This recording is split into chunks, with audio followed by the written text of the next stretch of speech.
Oh, excuse me. Excuse me, দাদা। আসসালামু আলাইকুম। ওয়ালাইকুম আসসালাম। ব্যাপার স্টুডেন্ট কে দাদা, আপনার কি এরকম থাকেন? যে ওই আপনার কি আল্লাহ ছোট মানে জিবলা ছোট? What do you mean by algebra? না আমার এই কথা কর সময় কথা অর্ধেক বাজাই কান অর্ধেক ক্লিয়ার কর না আবার ভিতরে বাদিন ব্যাপারটা হলো কি দাদা, আমি আসছি একটা এনজিও থেকে।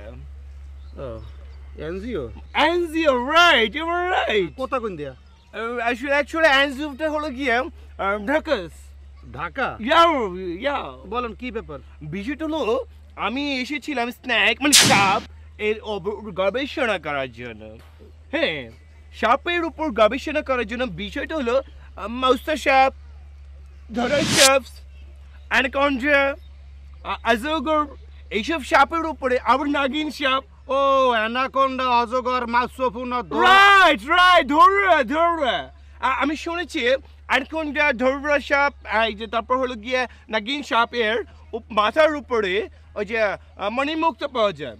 আর এই মণিমুক্তা বিক্রি করে এই এলাকার অনেকেই নাকি কোটি টাকার মালিক হয়েছে। আপনার কথা বলা হয়েছে? রাইট দাদা, রাইট। এটা মণিমুক্তা টহইয়া কোটি টাকার মালিক হইছে। এখানে আপনার ব্যাগ লইয়া মণিমুক্তা টহইতে আইছেন? আরে দাদা রাইট, উল্টা কর। আপনি উল্টা করেন। আরে করো তো, আরে তোমারা কইছ উল্টা করো। এক্সকিউজ মি, আপনারা আমার সাথে তুই করে কথা বলছেন কেন? এতক্ষণ তো আমনি, এরপর তুই, এরপর কোথায় যামু তুই কল্পনা করতে পারবি না। অ্যানাকোন্ডার ঘোড়ার আন্ডা খুঁজতেইছো? উল্টা কর। ও মানে উনি পিছে মনে হয় সাপ দেখি। মুখ দেখো এলেই তো যাইতাম গা, মারা লাগে। কত বড় ছাগল চিন্তা করছো? ও অ্যানাকোন্ডা কোন্ডা বুঝছো, কোন্ডা আন্ডা এ খুঁজতে আইছে। 6 মাস হয়ে গেল, একটা কেঁচো খুঁজে পাইলাম না। ব্যাগ লইয়ে মণিমুক্তা টোয়াইতে আইছে।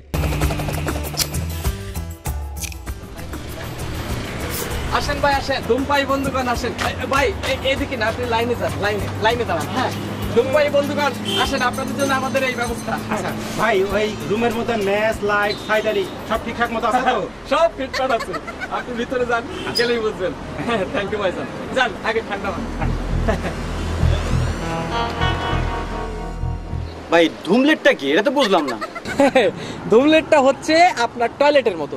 যেমন রাস্তাঘাটে যত্রতত্র পায়খানা প্রস্রাব করে এই পরিবেশ নষ্টের হাত থেকে বাঁচার জন্য যেমন টয়লেট, তেমনি রাস্তাঘাটে বিড়ি সিগারেট খেয়ে যাতে পরিবেশ নষ্ট না করেন, তাছাড়া এই সিনিয়র জুনিয়রের হাত থেকে আপনারা এখানে বসে ঠান্ডা মাথায় বিড়ি সিগারেট খেতে পারবেন, পরিবেশ যাতে নষ্ট করতে না পারে সেই জন্য আমি এই ব্যবস্থা করেছি পাবলিক ধুমলেট। এখানে এসে আপনার শান্তি মতো বিড়ি সিগারেট খেতে পারবেন। ভালো উদ্যোগ দিচ্ছেন ভাই। সিস্টেম নাকি ভাই? ভাই সিস্টেমটা হচ্ছে ওই টয়লেটের মতো। যেমন ওই পায়খানা করলে 2 টাকা আর প্রস্রাব করলে 1 টাকা। এখানে আপনি বিড়ি খাবেন 2 টাকা আর সিগারেট খেলে 1 টাকা।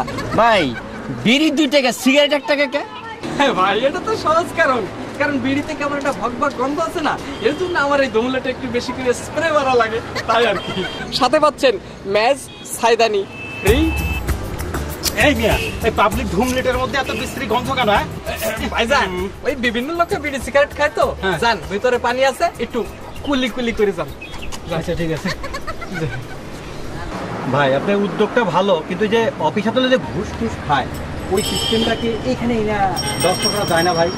ভাইজান, যারা অফিস আদালতে ঘুষ খেয়ে পরিবেশ নষ্ট করছে তাদেরকে আমি এই ধুমলেটে এনে আমার এই ধুমলেটের স্ট্যান্ডার্ড নষ্ট করতে চাই না। তাছাড়া পরিবেশের কথাও তো সবাইকে ভাবতে হবে।